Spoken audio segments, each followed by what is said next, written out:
Olá, pessoal, tudo bom? Como eu prometi para vocês, vamos alguns pequenos vídeos aqui para a gente finalizar a nossa matéria, que em virtude dos feriados aí não foi possível. O primeiro ponto que a gente vai abordar aqui é dar continuidade aos recursos em espécie. Esses materiais eu já tinha disponibilizado antes no Canvas, vai ficar lá, né? E quem tiver alguma dúvida aí sobre o conteúdo, basta mencionar, como você já sabe, aí, principalmente via WhatsApp. Então, só para relembrar aqui, eu vou compartilhar com vocês rapidamente é, o artigo 896 da CLT, o slide que está lá, né, no Canvas para vocês. Então, vocês já estão vendo aí o slide. Deixa eu aumentar a minha figura aqui, para vocês me verem um pouquinho melhor. O que nós vimos aqui? Nós vimos o recurso ordinário, que é o recurso que é interposto da sentença, via de regra, de uma reclamação trabalhista individual, no prazo de 8 dias, e nós também vimos que o recurso ordinário ele pode ser utilizado contra uma decisão em um processo judicial que se iniciou, no segundo grau. Por exemplo, um mandado de segurança que visa atacar uma tutela de urgência que deferiu a reintegração de uma gestante. Esse mandado de segurança ele vai ser impetrado no Tribunal Regional do Trabalho, na medida em que é o órgão competente para reformar essa decisão interlocutória, dada pelo juízo, que é a autoridade coatora, e vai ter como litisconsorte, a reclamante. Dessa decisão, desse acordo, então, já que a competência originária é do Tribunal Regional do Trabalho, o que acontece? Nós temos a possibilidade de recurso ordinário, ok? Mas, via de regra, é o recurso que, no dissídio individual, portanto, uma reclamação trabalhista, é utilizado para desafiar, para buscar a reforma da sentença, análogo, portanto, à apelação lá no processo civil. E nós estudamos também o recurso de revista, que eu disse a vocês que é aquele recurso, que é justamente o que está aí na tela, o mais complexo. O mais complexo no sentido de ter várias hipóteses de cabimento.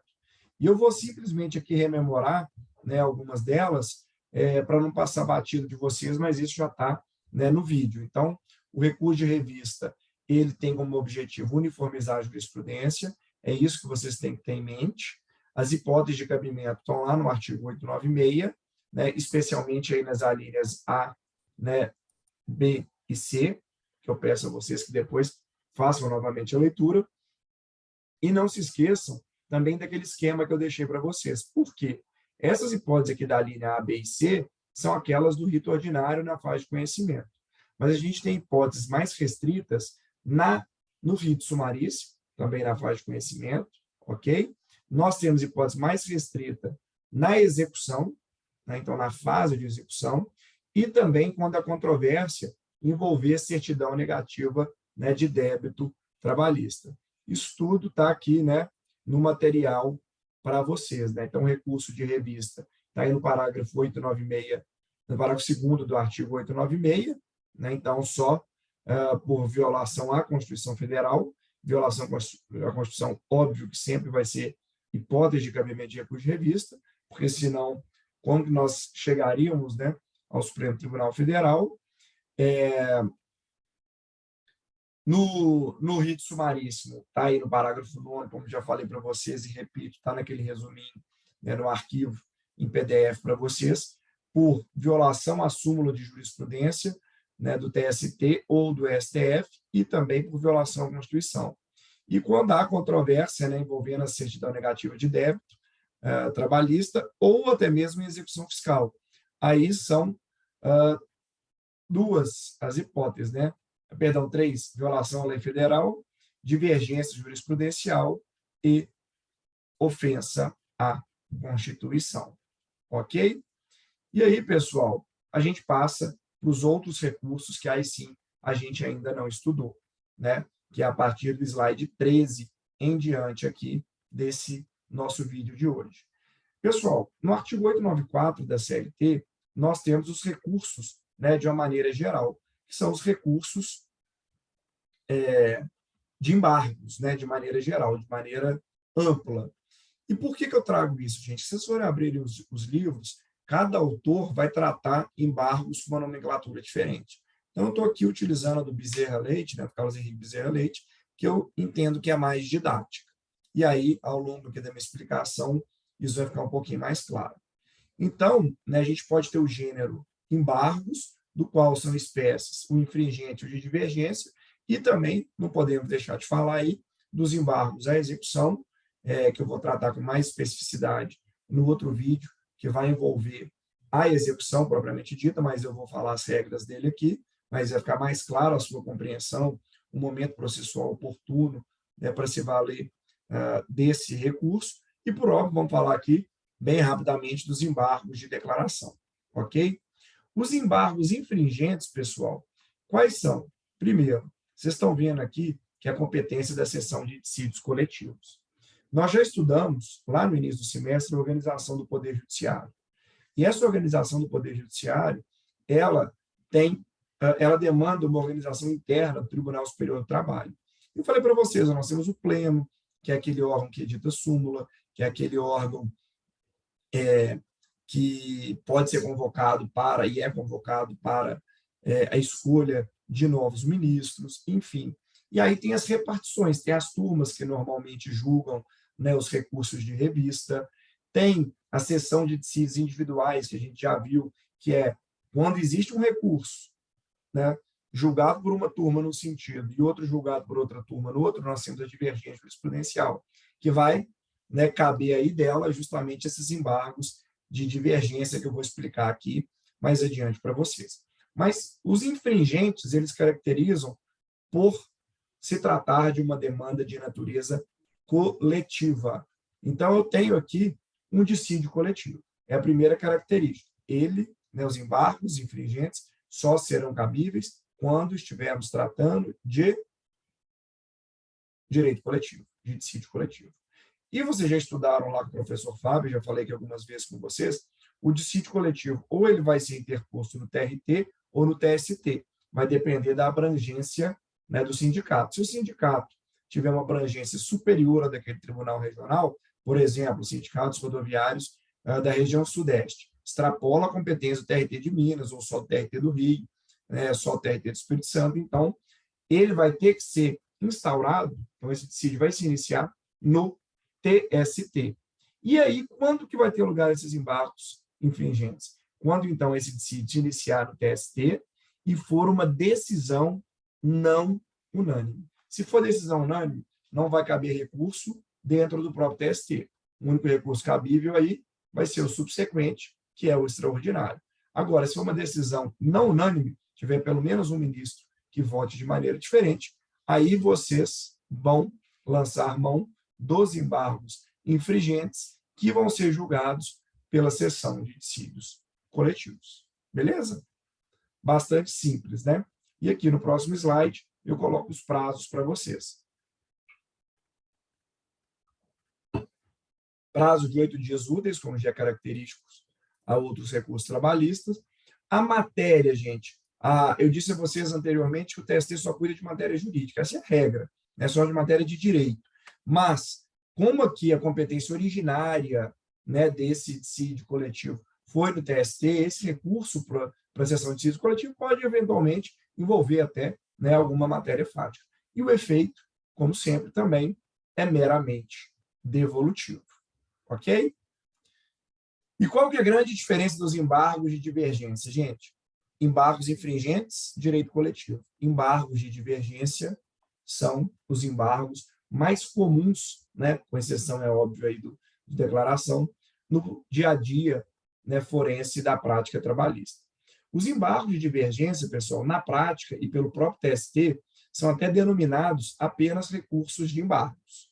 E eu estou seguindo aqui, como disse no início da aula, a nomenclatura do Bezerra Leite e de outros autores para fins didáticos.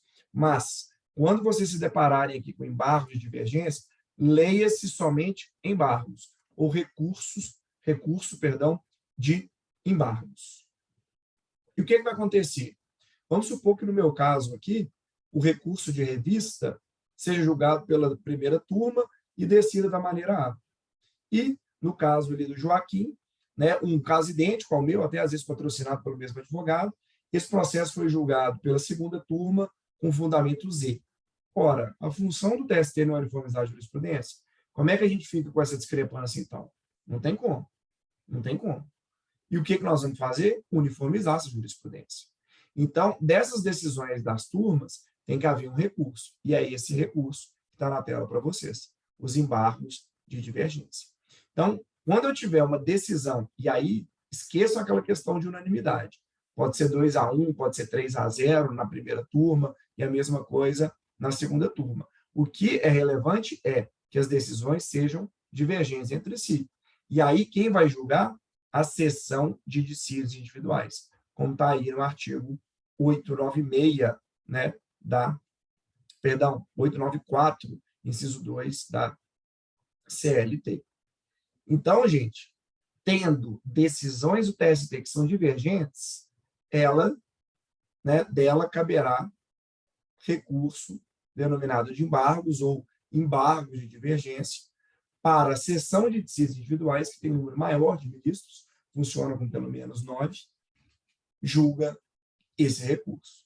E aí, gente, quando nós estudamos o recurso de revista, vocês vão se lembrar o que eu disse para vocês, está lá no 896. Uma das hipóteses de cabimento do recurso de revista é a decisão do Tribunal Regional do Trabalho estar em divergência com uma decisão da SDI. Por quê? A função não é uniformizar a jurisprudência. Para eu ter uma decisão da SDI, né, que é a seção de dissídios individuais, eu já tive uma divergência anterior, que foi objeto de recurso de embargos, né, ou embargo de divergência, que são sinônimos, e já começou a sedimentar. Então, se a decisão do TRT é contrária a ela, vai caber o recurso de revista. Então, o sistema, gente, como eu costumo falar para vocês, ele é absolutamente lógico. Ok? Tranquilo? Então, gente, esses embargos de divergência, né, vão ser interpostos também no prazo de 8 dias úteis. A matéria é somente de direito, aí não discute matéria fática, é uniformização da jurisprudência e efeito meramente devolutivo. Ok? Pessoal, vamos agora, né, tirar um pouquinho o slide aqui de vocês, tratar dos embargos de execução. Para a gente abordar os embargos de execução, o que a gente tem aqui que levar em conta, pessoal? Nós temos que imaginar que esse processo já se encontra numa fase distinta do que até aqui nós estamos estudando. Tudo que eu falei para vocês, até no próprio recurso de revista, embora com alguns recortes, é mais pertinente à fase de conhecimento. O recurso de revista ele vai ter, né, várias hipóteses de cabimento na fase de conhecimento ou na fase de execução. Os embargos infringentes, embargos divergentes, fase de conhecimento. Recurso ordinário, fase de conhecimento. Os embargos à execução, como a própria nomenclatura sugere, só tem lugar quando a gente tiver uma execução. E no vídeo que eu vou gravar mais à frente para vocês, e nós trataremos dessa execução, o que vai ter, o que vai acontecer? Nós vamos ver o funcionamento dessa execução. E somente será cabível esses embargos quando o juízo estiver 100% garantido. E aí isso vai ficar mais claro lá na frente. Mas é importante que vocês já se familiarizem com o artigo 884 da CLT, porque ele prevê a possibilidade, né, dos embargos de execução, e aí volto a compartilhar aqui com vocês a tela, né? O prazo de 5 dias, mas tem que estar garantido o juízo. Então, nós vamos ver lá, ó, o processo chegou ao fim, vamos pensar na execução definitiva. Ah, mas condenou ao pagamento de horas extras, além da 8ª diária, 24ª semanal, perdão, 44ª semanal, e aí como é que fica? A gente não tem um valor exato. Como que o Poder Judiciário vai, né, intimar o devedor a pagar o que ele deve? Não tem como. Então, existe uma fase anterior, que a gente vai ver no próximo vídeo, que é a liquidação. Então, são os cálculos. Apresentados os cálculos, homologado o valor, vamos supor que seja R$50 mil. Aí, o devedor vai ser intimado para, em 48 horas, fazer esse depósito. E só quando ele fizer esse depósito é que vai iniciar o prazo de 5 dias úteis para ele poder embargar. Então, gente, embargos à execução é um recurso que tem como primeiro pressuposto a garantia integral do juízo, e é um recurso somente do devedor, do executado. O próprio caput do 884 complementa. Cabe igual prazo ao exequente para impugnação.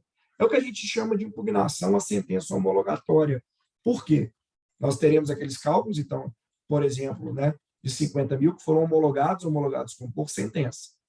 Ok? E aí, garantida a execução, vai iniciar o prazo de 5 dias para o executado, portanto, devedor, embargar a execução e para, né, via de regra, o trabalhador, reclamante, ora exequente, apresentar a sua impugnação, que na prática a gente chama de impugnação à sentença homologatória. Ok? E o que pode ser alegado nesses embargos, gente? Tudo que diz respeito à fase de execução.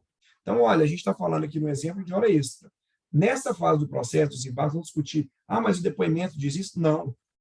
Nós vamos quantificar, né? Olha, vamos calcular e discutir ali algum critério de cálculo que, por exemplo, esteja errado. Juros, correção monetária, ou reflexo, essa hora extra incidiu sobre a periculosidade, mas não incidiu sobre aviso prévio, está errado.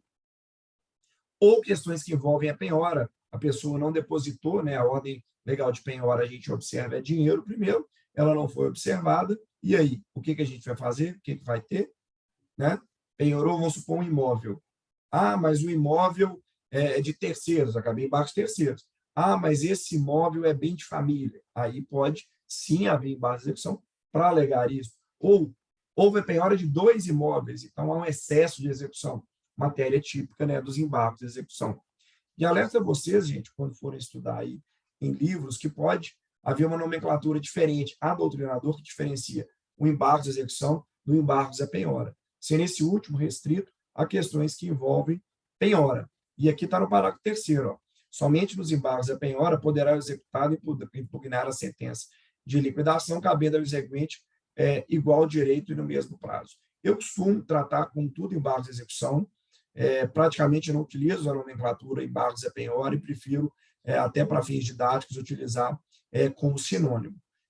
Então, eu creio que o mais interessante para vocês é irem nessa linha, mas quem quiser aprofundar nessa diferença, né, que ela é sutil, ela é tênue, ela é discutível, pode aí se valer, né, dos manuais que eu já passei para vocês. Eu disse a vocês que os embargos, então, são um recurso próprio do executado, do devedor, ao passo que a impugnação, né, a liquidação ou a sentença homologatória, como a gente denomina, é típica e específica do credor, que na execução é chamado de exequente. E eles vão ser julgados a mesma sentença. Na impugnação vai poder alegar a mesma coisa, olha, aquele cálculo homologado está equivocado, o bem penhorado ali não tem um valor econômico, então tem que fazer uma nova penhora, isso tudo vai ser discutido, ok? Nos embargos de execução e especificamente na impugnação. E um detalhe muito importante que eu deixei aí, que não só a AB cobra, mas é muito importante para o dia a dia de vocês, é a previsão do parágrafo 6º, que foi inserida pela reforma trabalhista. Essa garantia que eu mencionei a vocês, e sem ela não inicia o prazo de 5 dias para os embargos de execução, então, olha, não consegue encontrar bens, não encontra nada, não inicia o prazo de 5 dias. A dívida é de 50 mil, penhorou 49.995. Não tem a integral garantia. Não inicia o prazo de 5 dias. O valor, esses 49.995, vão ficar constritos até que se consiga, né, ultimar e completar essa garantia do juízo para que se inicie, para que se transcorra o prazo, portanto, dos embargos de execução. E o que acontece?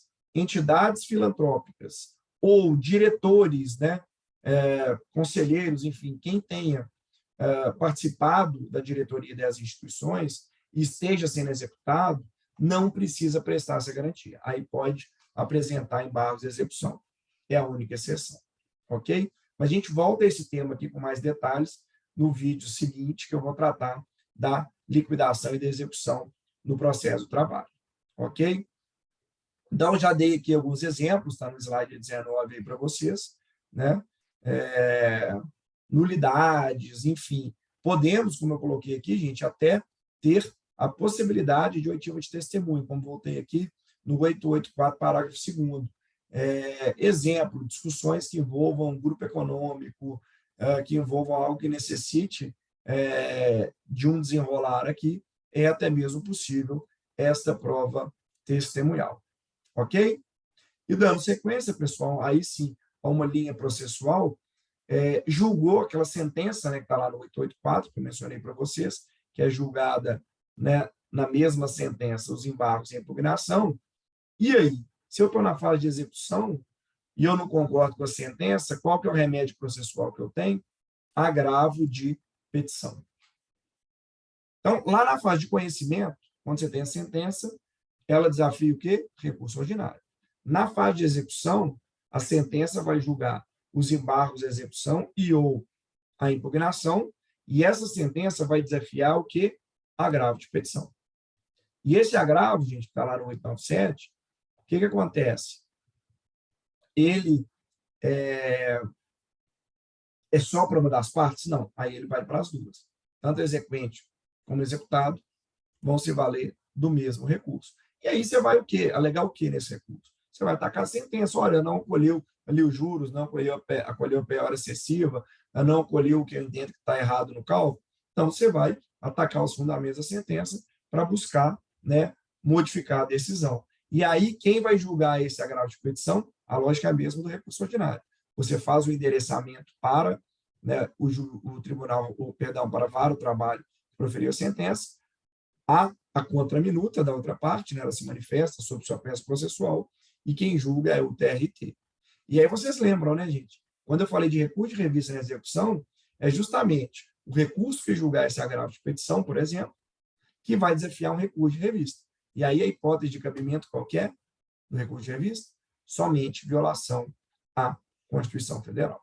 Então, no agravo de petição, você vai discutir basicamente aquelas matérias que foram discutidas em sede de execução na primeira instância. E o prazo aqui, gente, é de 8 dias também. Tanto ele quanto, né, a impugnação, embargo de execução, enfim, nenhum deles é dotado de efeito suspensivo, ok? É apenas efeito devolutivo. E no agravo de petição, Júlio, eu tenho que fazer aquele preparo? Não. Por quê? Porque o juízo aqui já vai estar 100% garantido. Ou então vai haver essa dispensa, né, no caso de entidade filantrópica e dos seus diretores e ou conselheiros, conforme a gente já viu aí com a redação dada pela reforma trabalhista. Não tem sentido uma nova garantia? Não. Existe pagamento de custas? Não. As custas na execução, elas também vão existir, mas elas são pagas somente ao fim da execução. Então, não tem um pressuposto objetivo nesse sentido ali do preparo, né, que seja necessário para o agravo de petição ou para os embargos de execução ou para a impugnação. Ok? Tanto no agravo quanto nos embargos, gente, é importante você delimitar a matéria, o valor. Olha, lá o cálculo do fulano de tal, o valor homologado do cálculo oficial está errado por isso, por isso, por isso. Então, é muito importante aí essa delimitação, sob pena até de ele não ser conhecido, não ser apreciado. Ok? Então, se eu tenho embargos terceiro, que foi julgado pela primeira instância, então, tivemos um problema ali de uma penhora de um bem de terceiro, né? Esse terceiro vai apresentar os embargos de terceiro, vai ser julgado pela primeira instância, qual é o recurso cabível, agravo de petição. Houve algum problema lá na arrematação, tem um vício, um problema no edital, enfim, sempre, né, da sentença proferida em execução, o recurso cabível será o agravo de petição, ok? E caminhando aqui, gente, para o fim desse nosso primeiro vídeo, eu não posso deixar de falar do agravo de instrumento, que no processo de trabalho tem uma aplicabilidade bastante restrita. Antes, né, pessoal, está aí na tela para vocês, a questão da nomenclatura era formar um instrumento, basicamente juntar cópias, porque ele é distribuído à parte, né? Isso lá no processo civil. No processo de trabalho, não, ainda mais sendo processo eletrônico, não precisa, não existe esse instrumento, né, há décadas, então esqueçam isso. O processo eletrônico, você simplesmente vai apresentar esse agravo de instrumento. Ele é possível tanto na fase de conhecimento quanto na fase de execução, em apenas um caso, que é aquele, gente, em que o juiz VACO ou seja, para quem foi dirigido o recurso, não quem irá julgar, negar seguimento a ele. Então, vamos um exemplo aqui na fase de conhecimento. Houve a prolação da sentença. A parte apresentou o quê? Recurso ordinário. Esse recurso ordinário é endereçado para a vara do trabalho, certo? A vara do trabalho entende que o preparo que foi feito ali está deficiente, que não foi recolhido o depósito recursal corretamente, ou que existe um vício de representação. E aí? Ele não conhece, ele nega seguimento, impede que esse recurso ordinário vá para o TRT para julgamento. E aí? Eu não tenho como recorrer dessa decisão? O tribunal está errado, contou o prazo errado, por exemplo, se fosse uma questão de tempestividade. E aí? O que você vai fazer? Lançar a mão do agravo do instrumento. Para atacar o quê? Esse despacho, essa decisão interlocutória. Então, aqui é a exceção àquele princípio que a gente viu no semestre, da irrecorribilidade imediata das decisões interlocutórias. Por quê? Porque o despacho que nega seguimento a um recurso é uma decisão interlocutória que desafia recurso imediato. Qual é o recurso? Agravo de instrumento. Então, vamos supor que tenha sido a primeira vara do trabalho de Belo Horizonte que negou seguimento a esse recurso ordinário. O agravo de instrumento vai ser endereçado a quem? A ela. Até porque, gente, o agravo de instrumento ele é dotado do juiz de retratação. Vamos supor que o juiz verifique o equívoco que ele cometeu. Se ele verificar o equívoco, ele pode simplesmente voltar atrás. E aí é óbvio que o agravo vai perder o objeto e vai ser processado, vai ser dado seguimento ao recurso ordinário. Mas isso não é o mais comum. Então, o que vai acontecer? Ele vai receber esse agravo de instrumento e vai dar vista para a parte contrária, prazo, portanto, para a parte contrária, se manifestar tanto sobre o agravo de instrumento, tanto quanto acerca do recurso ordinário. E aí vai enviar os dois para análise do tribunal. O tribunal vai analisar primeiro qual? Óbvio que é o agravo. Deu provimento ao agravo, verificou que o juízo, a COR, né, que é a vara do trabalho, equivocou-se no despacho, que o recurso preencheu os requisitos formais, os pressupostos processuais. E aí vai destrancar, como a gente diz, o recurso ordinário e vai analisar o recurso ordinário. Então, o agravo do instrumento, gente, ele tem a única finalidade de destrancar recursos. Então, vamos um segundo exemplo, que é o mais comum, recurso de revista. Estou lá na execução. O recurso de revista só é cabível por violação à Constituição. E aí a parte interpôs recurso de revista, ele é endereçado ao TRT, que faz o primeiro juízo de admissibilidade. Entende que, né, não está ali vislumbrada a aparente violação à Constituição. O agravo de instrumento, então, vai ter lugar. Para quê? Para, no prazo de 8 dias, a parte interessada, agravante, tentar mostrar que existe, assim, né, uma pretensa violação à Constituição Federal nesse recurso de revista. Então, ele só serve para destrancar recurso. Ok? Pessoal, o prazo do agravo de instrumento é sempre 8 dias. Ele é interposto nos próprios autos principais, né? Ele não é distribuído como uma outra ação, ou distribuído e é dado um outro número, como acontece no civil. Não, tudo corre nos mesmos autos, ok? O efeito também é somente devolutivo, ok? Aqui é muito importante, eu admito aqui o agravo de instrumento por um motivo, né, por uma matéria, isso é muito comum no recurso de revista. Olha, então, no recurso de revista alegou-se violação à Constituição, lá nas horas extras, e alegou violação à lei federal na equiparação salarial. Aí o tribunal despachar falou, olha, realmente aqui na equiparação salarial parece que há uma violação à lei federal, que o tribunal aqui violou a lei federal, mas não há violação à hora extra. Antes, o que acontecia?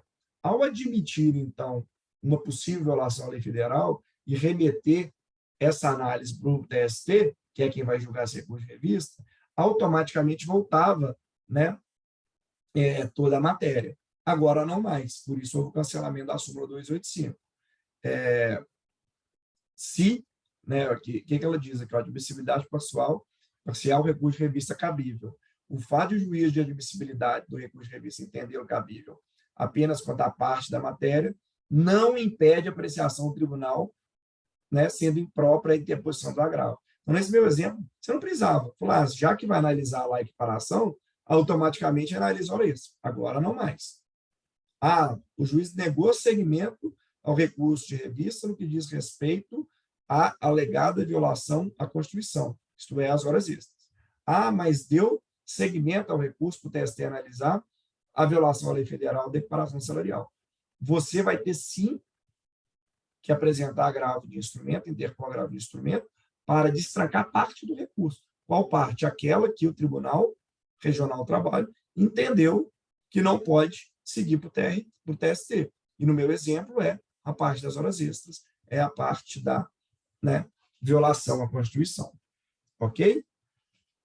Prazo de 8 dias úteis, como a gente já falou. E existe aqui também, gente, a necessidade de depósito recursal, se for um agravo de instrumento na fase de conhecimento. Vocês lembram daquela tabelinha que eu passei para vocês, que arredondou até os valores para 11 mil para recurso ordinário e 22 mil para recurso de revista e recurso de embargos? Aqui, gente, o agravo de instrumento, o valor vai ser metade do recurso se pretende destrancar. Então, olha, interpôs um recurso ordinário. A vara do trabalho negou segmento. Se fosse o recurso ordinário, o depósito seria de 11 mil, que é o teto lá da tabela em TST. Como eu estou interpondo um agravo para destrancar um recurso ordinário, vai ser metade disso, 5.500. Mas agora foi interposto um recurso de revista, cujo depósito recursal foi de 22 mil. Né? E é de 22 mil. Aí foi negado segmento. O agravo de instrumento vai pretender destrancá-lo. Qual que é o depósito recursal? 11 mil. Observado, gente, aquele limite, né? Se chegou, vamos supor que o valor da condenação seja 22 mil. Ou melhor, 33 mil. Aí já foi recolhido 11 mil lá no recurso ordinário e recolheu-se mais 22 mil quando da interposição do recurso de revista. Ou seja, já na fase de conhecimento, pelos depósitos recursais, juízo 100% garantido. Negou segmento ao recurso de revista. Aí, tem que fazer algum preparo? Não. Mas tem que fazer metade da tabela, Ju, porque está dizendo aqui, 50% do valor do recurso que se pretende destrancar, conforme 899, parágrafo 6 da CLT? Não, pessoal. Não, porque no meu exemplo agora, o juiz já está 100% garantido. Está 100% garantido, o meu agravo de instrumento. Né? Não tem necessidade de eu fazer mais um depósito recursal, senão eu vou estar dando uma garantia além do que é devido até então. Ok? E, por fim, gente, existe a possibilidade do recurso extraordinário, né? Como eu já disse, para que ele seja cabível para a gente chegar no STF, eu tenho que esgotar a jurisdição do TST, esgotar a possibilidade de recurso no TST. Aí as regras são da Constituição Federal, o prazo é de 15 dias úteis, e aí, gente, independentemente do juiz estar garantido ou não, não é necessário depósito recursal, ok? Não precisa fazer nenhum depósito recursal no caso do recurso extraordinário. Essa é uma decisão mais recente do Supremo, que assim entendeu, justamente por não ser um recurso próprio trabalhista, não ser regulamentado pela CLT. Então, o STF entendeu que essa regra do depósito recursal, que é específica da CLT, não se aplica ao recurso extraordinário, ainda que em matéria trabalhista. Ok, pessoal? Com isso, então, a gente termina aqui esse primeiro vídeo, finaliza os recursos em espécie, e no próximo vídeo eu vou falar do último tema que foi pendente para vocês, que é liquidação e execução de sentença. Ok? Um abraço, gente, até lá.